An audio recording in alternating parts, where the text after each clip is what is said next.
cerrando la sesión antes de la súper interesante mesa redonda, yo no voy a poner presentación, voy a compartirlos como ayer, sí, casi, algunas digamos que aprovecho el lujo de compartir en un auditorio y tener el privilegio de poner en común, ¿no?, algunas de las dudas y cuestiones que nosotros nos planteamos, evidentemente desde un ejercicio mucho más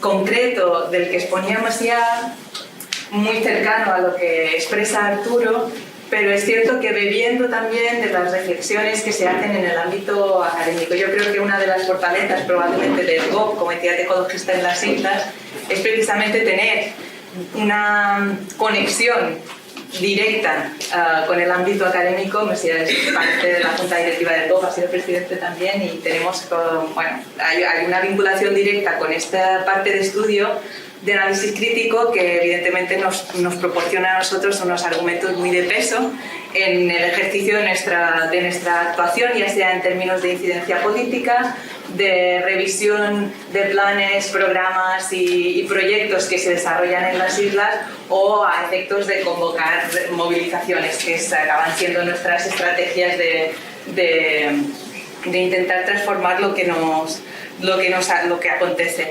Claro, cuando planteamos el tema medio ambiente, turismo, a mí me cuesta como centrarlo exclusivamente en la cuestión ambiental, ¿no? Es como cuando en las islas tenés una reunión con la presidenta del gobierno de allí y se acompaña por el consejero de medio ambiente. Y tú le dices, no, yo quiero que venga el consejero de economía, quiero que venga el consejero de turismo.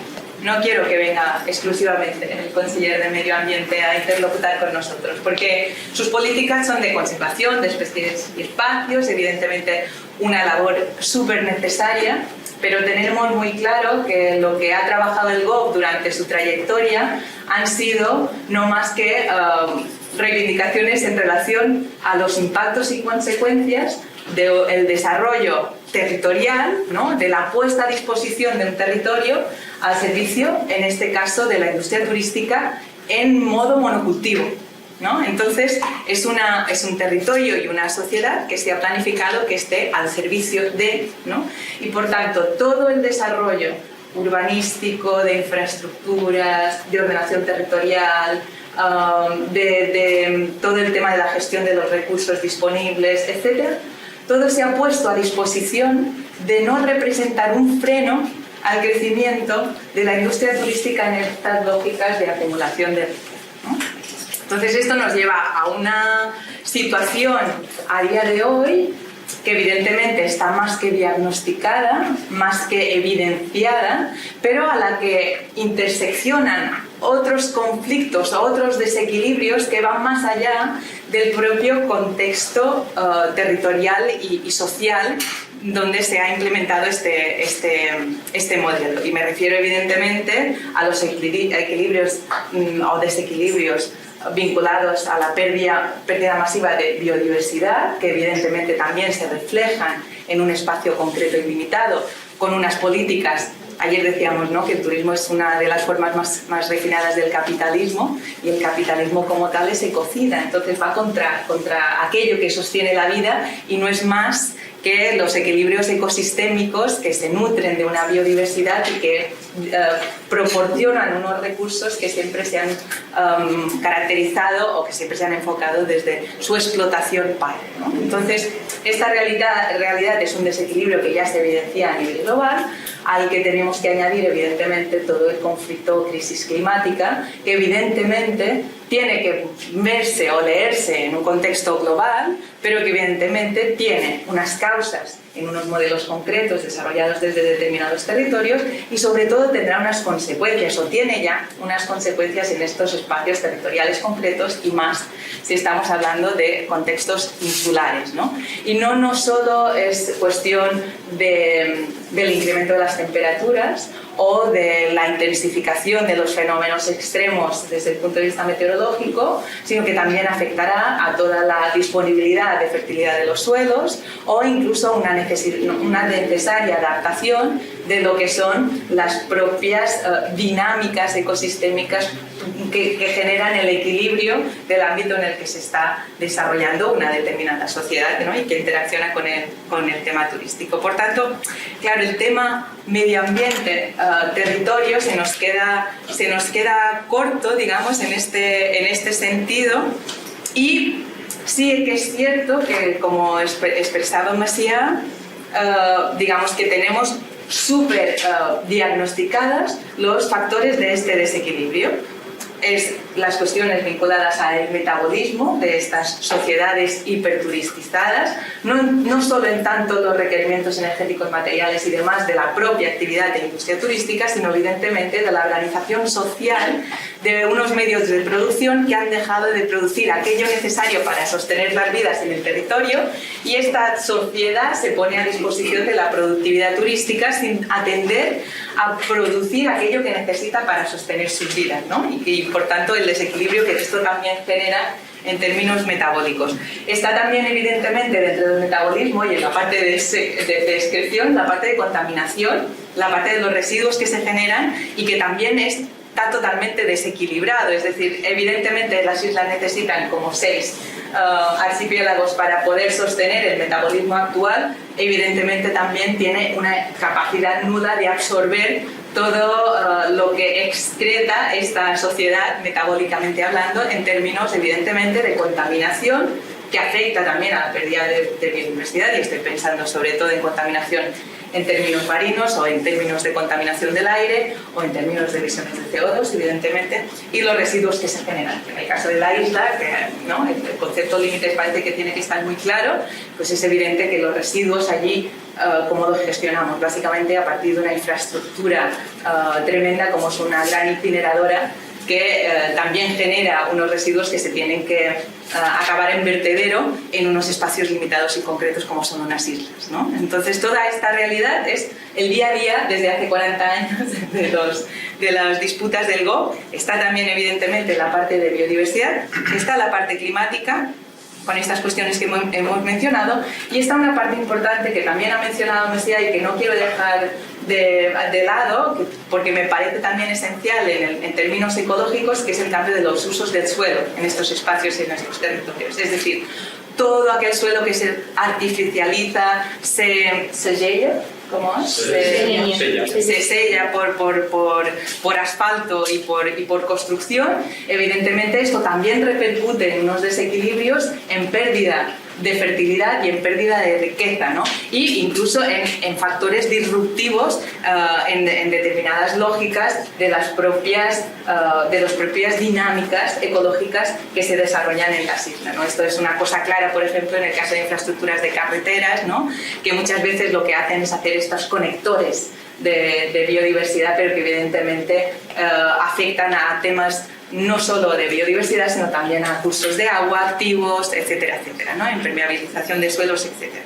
Estos son los desequilibrios. Claro, cuando nosotros hemos estado trabajando como más de 40 años en los impactos y consecuencias, evidentemente un momento dado se unen a esta reflexión desde el punto de vista ecológico las reflexiones también desde el punto de vista social, y que se han puesto de manifiesto estos días aquí. Por tanto yo no me repetiré el tema de la precarización, el tema de la pérdida de oportunidades, la cuestión un poco de esta dependencia excesiva de un solo sector que nos hace una sociedad tan vulnerable en términos de resiliencia, ¿no?, que ayer salía. Eso en contexto territorial. Por tanto tenemos un monocultivo intensivo, además, si lo hacemos en comparación con, por ejemplo, yo que sé, el planteamiento que hace Vandana Shiva en términos de la necesidad de la diversidad de cultivos y demás, pues en este sentido tenemos un monocultivo intensivo que además se fundamenta en una masificación, en un exceso de turismo, en un sobrepeso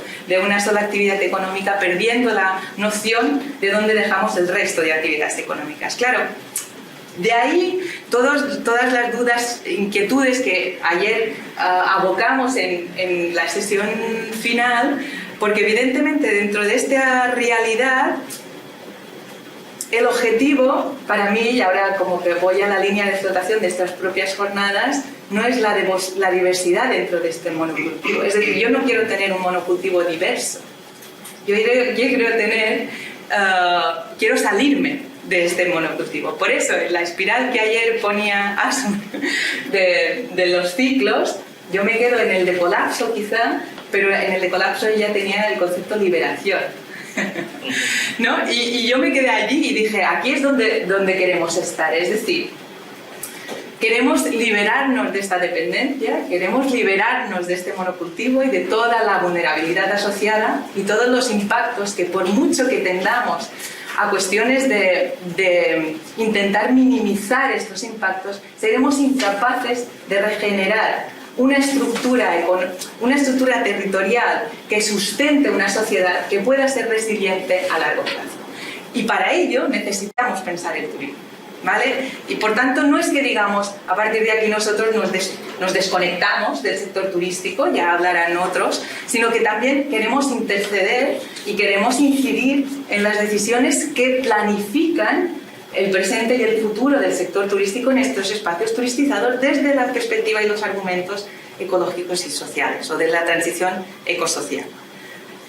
Por tanto, si nos tenemos que quedar en que nos metemos, es decir, nos queremos liberar, queremos no llegar al colapso, creo que no depende de nosotras, aunque sabemos también que el colapso no será un crash, va a tener diferentes crisis sucesivas, como ya lo estamos viendo, pero también será una cosa paulatina a la que nos podremos ir adaptando de mejor o menor manera en función de las políticas económicas, sociales y turísticas que desarrollemos en nuestros territorios.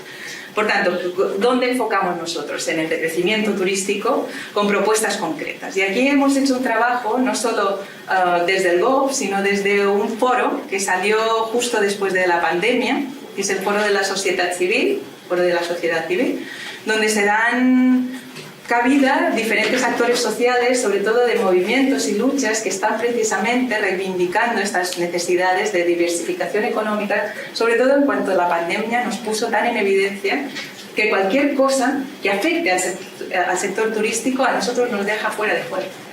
En una dependencia exclusiva de un sector económico, cuando este sector cae, por lo que sea, evidentemente no tenemos opción. Y no tenemos opción no en términos de transición, sino no tenemos opción de hoy para mañana. Entonces eso genera unas tensiones sociales, genera unas disputas y genera la necesidad de abordar otras miradas que nosotros poníamos sobre la mesa diciendo, es cierto que ahora hemos tenido una crisis, hay que atender la crisis social, hay que atender la crisis sanitaria, pero en paralelo necesitamos generar espacios desde esta perspectiva de transición ecosocial que nos permitan ver dónde nos proyectamos a 10 años vista y dónde proyectamos el turismo a 10 años vista en estas islas y no tender a lo que se ha tendido, que es intentar recuperar la actividad económica turística, caiga quien caiga. Y esto es lo que estamos viendo este verano en las islas, recuperando niveles prepandémicos en cuanto a afluencia de turistas, en cuanto a vuelos, en cuanto a cruceros, sus limitaciones, y en cuanto al flujo de visitantes que tendremos en esta temporada y un poco ver hacia dónde han ido las políticas. Las políticas han obviado estas propuestas que nosotros hemos puesto sobre la mesa, aunque han abordado una cuestión como son, por ejemplo, y seguramente lo habréis oído mencionar, la limitación del turismo de cruceros en el puerto de Palma, en el que se decidió sin competencias para ello, es decir, con un acuerdo de la élite político-empresarial, que serían 3, podrían haber sido 5 o 2, no hay criterios, no hay argumentos, sencillamente había una presión social, había una necesidad de poner límites, de asumir este discurso de 2 límites, y se decidió que fueran 3, un megacrucero y 2 pequeños. Esta semana eran 4. Es fácil de saltarse esta restricción, aunque la presentaron con un gran titular, con una visita al extranjero, con unas reuniones con CLIA, la patronal de cruceros, pero sin competencia alguna, porque puertos y aeropuertos dependen del Estado, ¿no? Entonces aquí no hay regulación específica. Han sacado otra cuestión, que es una ley a la que han conseguido que trascienda a los medios de comunicación también extranjeros. Hace poco nos entrevistaban en Liberación de Francia, y esta semana la ZDF de Alemania ha trascendido como la ley del decrecimiento turístico.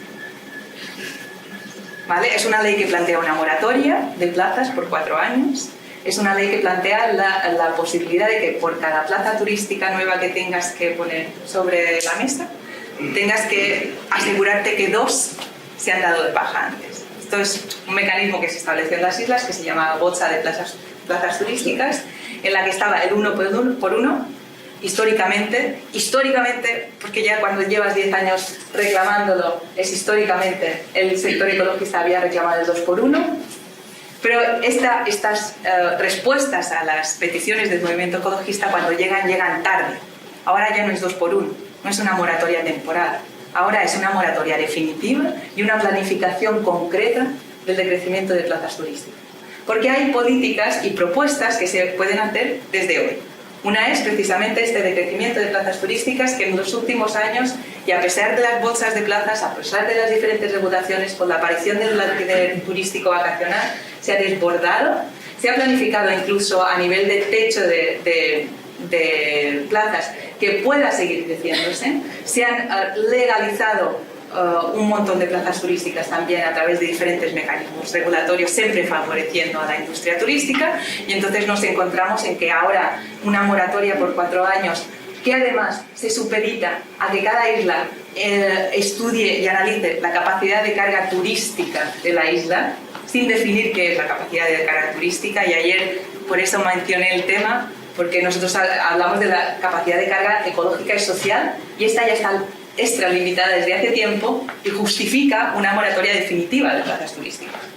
Pero evidentemente no nos lo han comprado, han hecho la moratoria por 4 años, condicionada a esta capacidad de carga turística. Os diré cómo se estudia una capacidad de carga turística en una playa como las que he explicado en las islas, es cuántas toallas caben.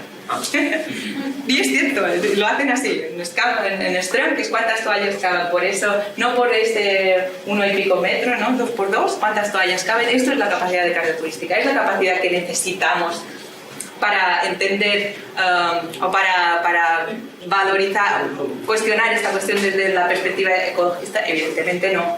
Cuando nos vamos a una playa es un ecosistema dinámico, entonces necesitas que la capacidad de carga sea la ecológica de este espacio. Y ya no te digo la social, pero cuando nos vamos a una ciudad o nos vamos a un territorio concreto, evidentemente necesitas evaluar la capacidad de carga ecológica y social de este territorio con todos los parámetros e indicadores que hemos estado hablando y discutiendo todos estos días. Bueno, esto es la superley que han sacado, que en realidad es una ley maravillosamente disfrazada para que la actividad económica turística en las islas, la industria turística y concretamente la hotelera pueda acceder a los fondos Next Generation. No hay más. Para vender, que están haciendo su transición verde y digital y la estamos pagando todos, y entonces además se les regala el incremento de estrellas, es decir, cuanto más comprometido estás, pues más valorizas tu negocio turístico, más te favorecemos la inversión pública en tus reformas, y además evidentemente podrás subir el precio de tus habitaciones. Esto es la ley turística. Entonces, delante de esto nosotros tenemos propuestas de decrecimiento, evidentemente, políticas en plazas, y en este sentido nosotros hablamos de este decrecimiento, moratoria, que ya nos queda corto, ya tendríamos que ir a otras cuestiones que nos planteen. ¿Qué hacemos con cómo reducimos, ¿no? ¿Con qué políticas activas reducimos plazas? ¿Dónde nos centramos? ¿Hoteles obsoletos? En las Islas Baleares, tiempo atrás, ha habido políticas de esponjamiento. ¿Qué es una política de esponjamiento? Es coger un hotel, es comprarlo y es tirarlo abajo. Y esto lo hemos visto y parece que no se hizo nunca y se ha hecho. Pues recuperemos estas políticas de esponjamiento, veamos qué hoteles están en primera línea, por ejemplo, y van vinculadas a una necesidad, que esto entraré después, no me meto ahora, pero es igual. En estos hoteles, índice de obsolescencia, que nosotros proponíamos cómo calcular desde el foro este índice de obsolescencia, y la idea es no pagar al propietario de este hotel para que lo elimine, sino incentivarlo a que le salga más a cuenta deshacerse del hotel que hacer unas inversiones para modernizar su infraestructura, ¿no? en estos espacios. Entonces esto sí que es un documento que podemos compartir después. Es un documento abierto totalmente. En el espacio de debate del foro la idea es que no hay nada cerrada a nivel de propuestas, sino que siempre se puede enriquecer y replantear. Esto es una de las cuestiones, pero hay otras polémicas que están sobre la mesa. El cambio de usos de determinados edificios o edificios de hoteles o apartamentos turísticos. ¿En qué zonas? En zonas que estén urbanizadas, donde quizá los usos residenciales están mixtos con los usos turísticos. Esto durante muchos años ha estado súper separado. Desde la aparición del alquiler vacacional se perdió el límite entre usos turísticos y residenciales. ¿Qué hacemos? Claro, nuestra propuesta, es lo que decíamos ya, nuestra propuesta inicial era primero expropiamos los hoteles, porque lo que no nos interesa es que quien ha rentabilizado ya su inversión turística ahora la rentabilice con la construcción de viviendas de protección oficial y encima se cuelgue la medalla de su compromiso social.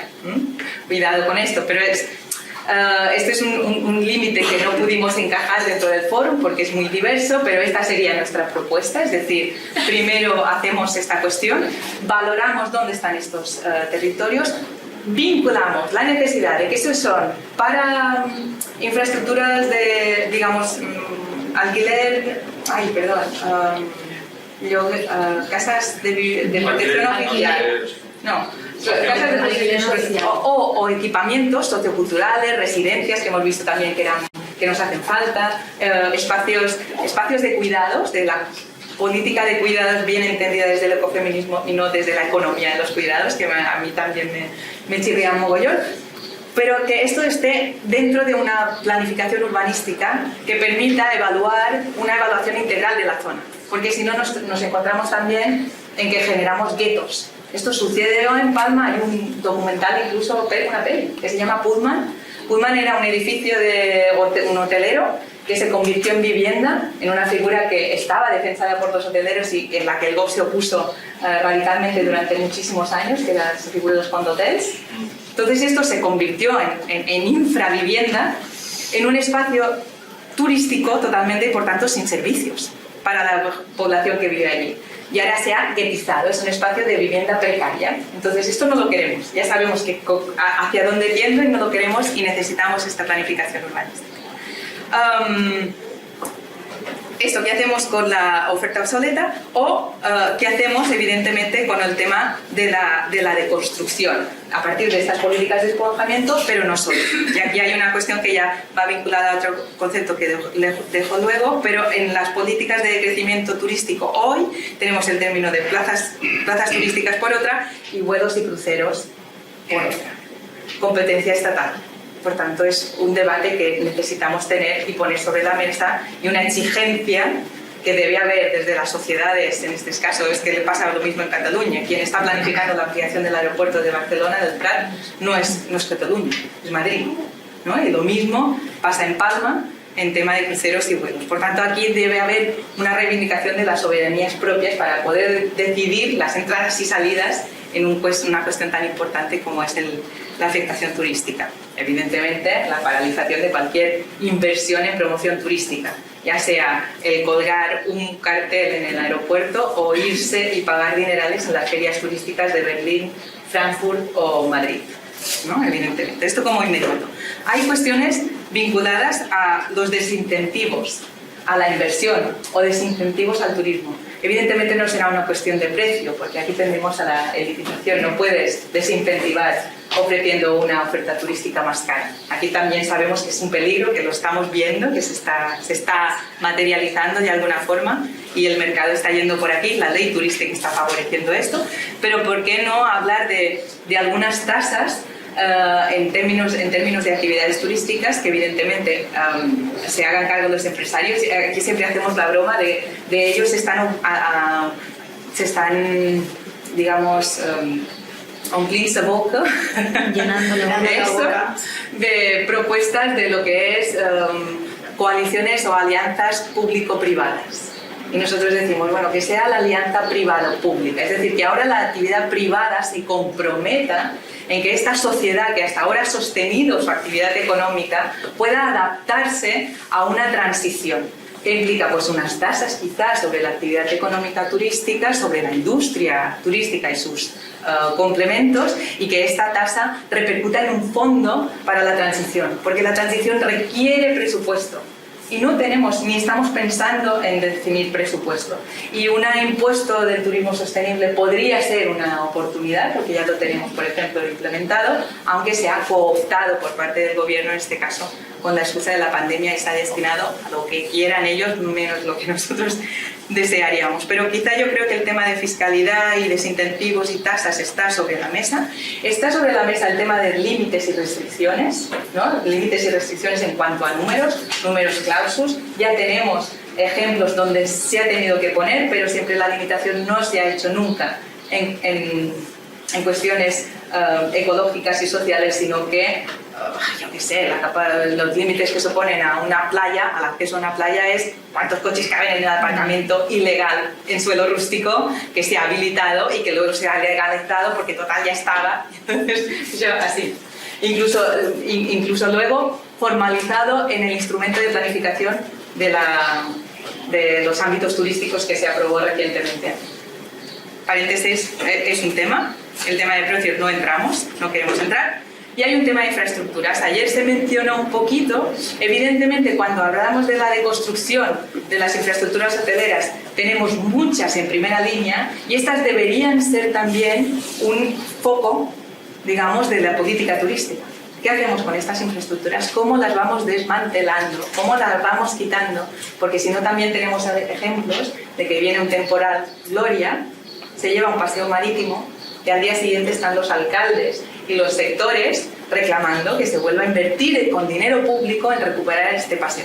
Cuando es el momento de decir, no, se lo ha llevado, pues bien, intentemos evitar que esto repercuta en daños materiales y quizá humanos en otros destinos, y por tanto veamos cómo abordamos la deconstrucción de la zona litoral y costera en unas islas que tendrán consecuencias del cambio climático y que tienen una parte importante de sus infraestructuras en la línea litoral.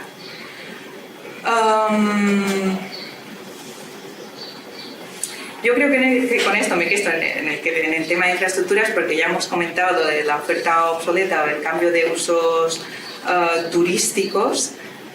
Y luego está la parte de los recursos. Evidentemente, estas políticas de deconstrucción a nivel de infraestructuras, digamos las de plazas y capacidades de vuelos y operación de pasajeros y desincentivos, pueden ser políticas de hoy, inmediatas, ¿no? Pero luego necesitamos esta proyección a largo plazo, a 10 años vista, donde evidentemente haya una inversión en adaptación, no solamente en investigación, sino en adaptación, y por tanto también mirando a los recursos que sostienen esta economía turística, este metabolismo totalmente enfermo ahora mismo.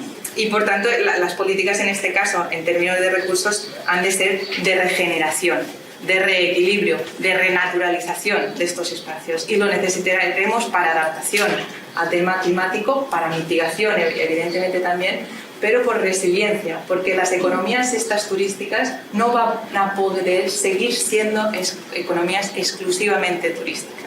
En cuanto el precio de los combustibles, como se está disparando por el guerra de Ucrania, afecte a las materias primas en territorios insulares, tendremos problemas de escasez en términos alimentarios. Y esto tampoco no es catastrofista, es como una realidad muy, muy inmediata a la que no se atiende ahora mismo, y en términos de agua, en términos de fertilidad de los suelos y en términos de soberanías alimentaria especialmente, pero también energética, necesitamos hacer políticas de regeneración y de renaturalización y de minimización de los impactos de este desequilibrio.